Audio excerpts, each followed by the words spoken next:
तुम्ही देवाला मानत नाहीयेत, वावगं नाहीये, पण ज्या दिवशी देव तुम्हाला नाकारेल त्या दिवशी आपलं अस्तित्व सुद्धा कोणी स्वीकारणार नाही, तो मेला असं ग्राह्य धरलं जाईल. मग ही वारी मी जिवंत आहे याचं उदाहरण आहे. ही वारी माझ्यात काय आहे, नेमकं माझ्यात काय कमी पडतंय, मी कशासाठी वारी करतोय. तुम्ही बघा ना, किती साधी माणसं आहेत, आणि फक्त साधीच नाही आहेत, प्रगल्भ माणसं सुद्धा आहेत, तेवढी शिकली सवरलेली, तेवढीच मोठ्या पदावर असणारी माणसं आहेत. कारण आत्मिक समाधान जे आहे, त्या आत्मिक समाधानासाठी ही वारी आहे, त्या सुखासाठी ही वारी आहे.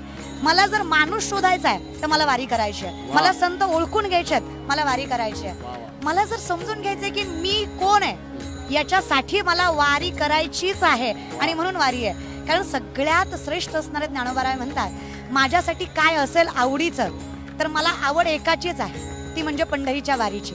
बाकी मला काहीच नाहीये. तुकोबाराय म्हणतात, हिची भावी माझी आस, जन्मोजन्मी तुझा दास, पंढरीचा वार करी, वारी चुको न दे हरी. बाकी काही नको, आयुष्यात एक जरी वारी घडली तरी सगळ्या पापाची मुक्ती माझी इथेच आहे, म्हणून एक तरी वारी माझ्या आयुष्यात घडा.